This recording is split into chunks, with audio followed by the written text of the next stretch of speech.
So in today's video we are starting with the chapter that is amines. Amines, what are amines? Amines are derived from ammonia by replacing 1, 2 or 3 hydrogens. Like NH3 is ammonia.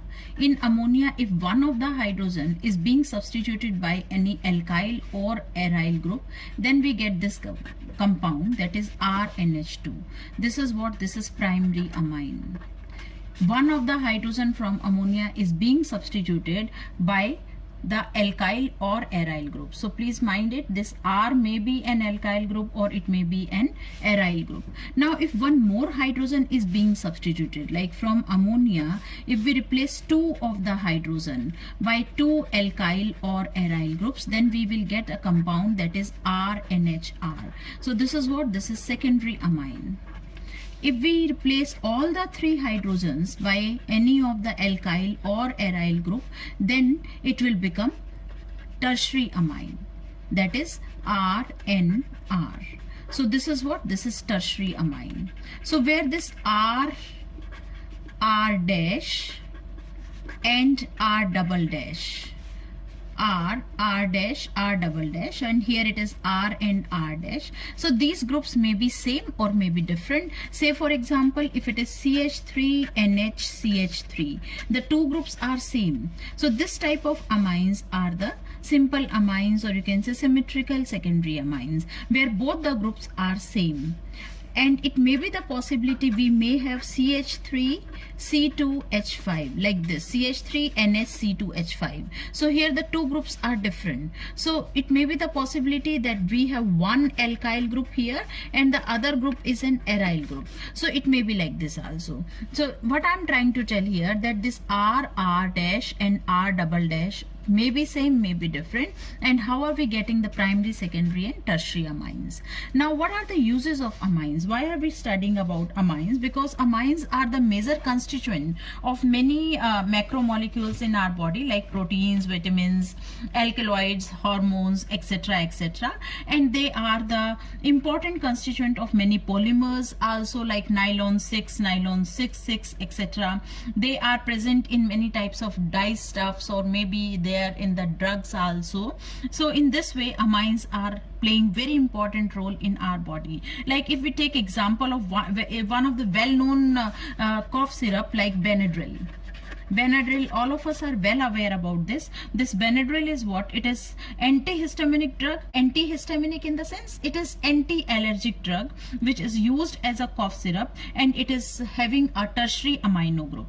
Similarly, if we talk about another medicine, that is Novocaine. Now what is this Novocaine? Novocaine is used as an anesthetic in dentistry. The dentists generally use it as a local anesthesia. So it is used as an anesthetic. So this also contains a amino group. Similarly, if we talk about adrenaline, adrenaline is a hormone which is important for the feeling of well-being, as well as it keeps the blood pressure high, or you can say it increases the blood pressure. So this also contains the secondary amine in it. So what I'm trying to tell, that amines are important in our day-to-day life in form of the macromolecules present in our body, or they are important for us otherwise also, because they are used in formation, or you can say in synthesizing the polymers, or they are present in many types of medicines and drugs, etc. So that is why amines play an important role. Now as we discussed that amines can be of 3 types. So we are starting with the classification of amines. Amines can be of 3 types. It can be primary, secondary and tertiary amine. Primary is RNH2, obtained by removal of only one hydrogen or substituting one hydrogen by an alkyl or aryl group from the ammonia. Similarly, if 2 hydrogens are being replaced, as we have discussed here, if 2 hydrogens are being replaced, then we will be getting this type of amine, that is RNHR dash, where R and R dash may be same, may be different, may be same or different. So that depends. We have already discussed about the example. Now if the third hydrogen is also being substituted by any alkyl or aryl group, then it becomes a tertiary amine. So this is all about the classification of amines. Now I'm starting with the nomenclature of amines. Nomenclature. Now what about naming of amines? Naming of amines, like if we are starting with the simplest amine, that is CH3NH2. So according to the common system, this group is methyl group and this is NH2. So that is why in the common system its name should be methyl amine, while its IUPAC name will be, in IUPAC system we name amines by considering the same rules, like one carbon meth, ane, amine is the secondary suffix used here. So what is the name of this compound? It is methanamine. Similarly, if we have this compound, that is CH3CH2NH2. Now here this group is ethyl group, so that is why the common name will be ethyl amine, while its IUPAC name will be ethanamine. Ethanamine. If we consider another example, that is CH3CH2CH2 NH2. So here 1, 2, 3 carbon, and all the 3 carbon are present as a straight chain. That is why the common name will be N-propyl amine. While what about the IUPAC name? IUPAC name, it is 3 carbons in the straight chain. That is why it will become propanamine. While if we have this compound, one of its isomer, that is CH3CHNH2 CH3, if we have this compound, now here it will be named as isopropyl amine in the common system, while in the IUPAC system it will be 1, 2, 3 carbon propane 2 amine, and amino group is present at number 2 position. So it will be propane 2 amine is the name of the compound. Let's take another example. Say if it is CH3CCH3CH3NH2, say if this is the compound, so what should be its common name? Its common name will be 4 carbons are there, and this amino group is present at the tertiary carbon. So it is what? It is tertiary butyl amine. Tertiary butyl amine is the common name of this compound, while its IUPAC name will be, these are the 3 carbons present in a straight chain, and this methyl is present at number 2 position. So what it will be? It will be 2-methyl propane 2 amine. 2-methyl propane 2 amine is the name of the compound. So that is how we can name the primary amines. Now what about the secondary amines? Secondary amines, say if it is CH3NHCH3, then in whatever the secondary amine it is, we always divide the compound in 2 parts. One is on both sides of nitrogen atom.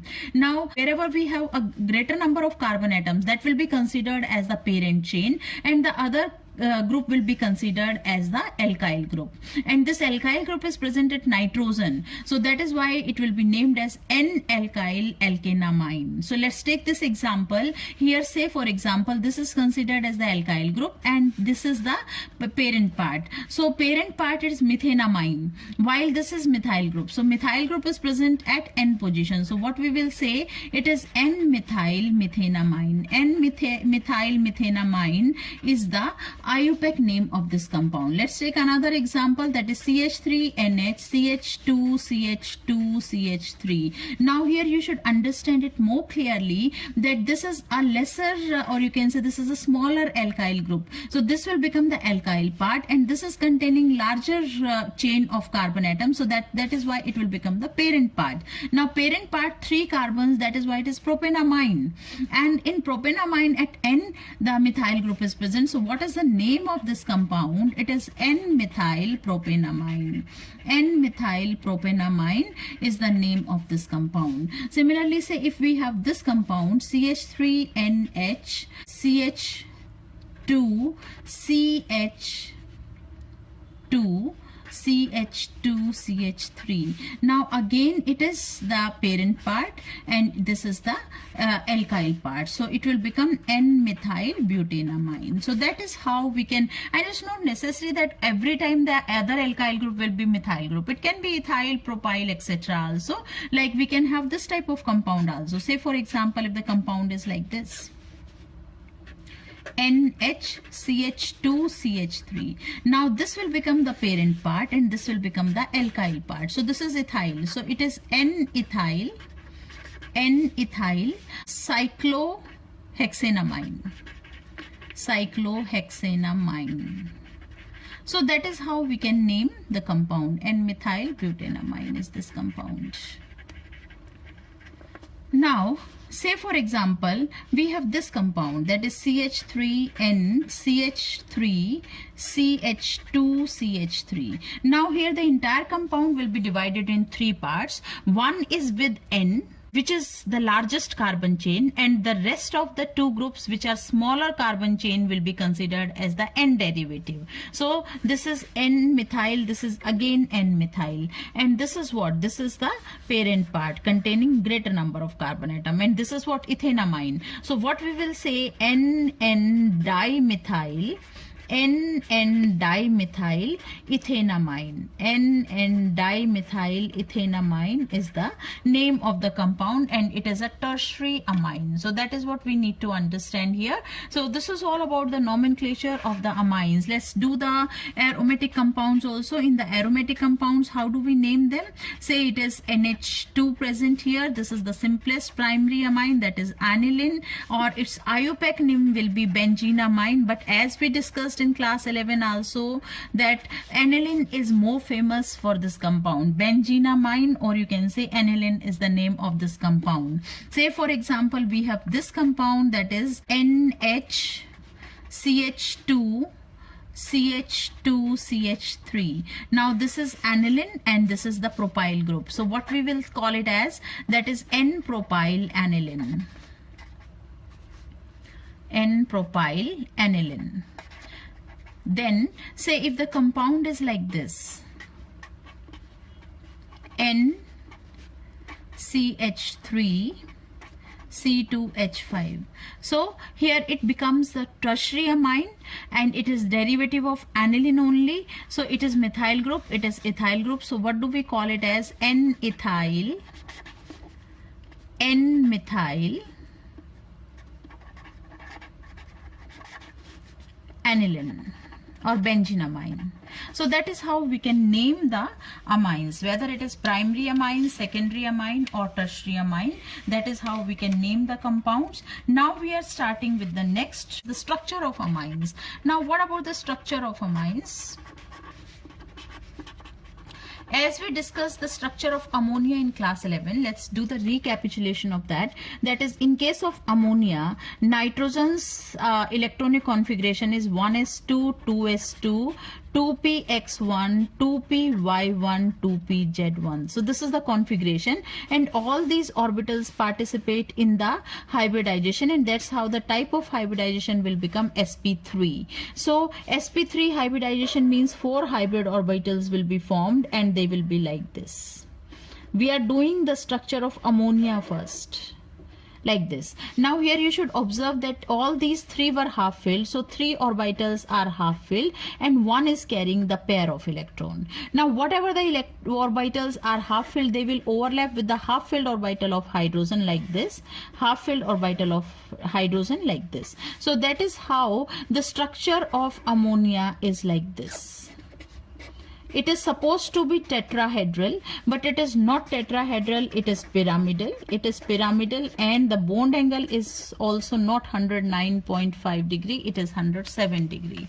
So same is the structure for amines also. In case of amines also, that nitrogen is undergoing sp3 hybridization, and in the similar manner we will be getting 4 hybrid orbital. One will be overlapping with hydrogen, the other will also overlap with hydrogen, and the third will be overlapping with the sp3 hybridized orbital of the other carbon atom. Say if it is a secondary amine, in case of secondary amine it will be like this, that one is overlapping with the sp3 hybridized carbon atom, then another is also overlapping with sp3 hybridized carbon atom, and one more is overlapping with the hydrogen. But one thing is common, whatever the type of amine it is, in all the cases that nitrogen carries a lone pair number 1, and the molecule is having having a pyramidal structure. So that thing is not at all changed in any of the cases. So this is all about the structure of amines. So because of the presence of this lone pair in amines, just like ammonia, amines also behave like the Lewis bases. So they are the Lewis base. Why are they Lewis base? Because of the presence of a pair of electron. Pair of electron is present, or you can say lone pair is present. So that is why they have a tendency to donate electrons, and electron donor is what? Is a Lewis base. So this is one thing. The other is like because of the presence of the lone pair, they will be acting as a good nucleophile also. They will be acting as a good nucleophile. So they are the nucleophiles and they are the Lewis base. So that is how the special character of amines is. So that's all for this video. Thank you.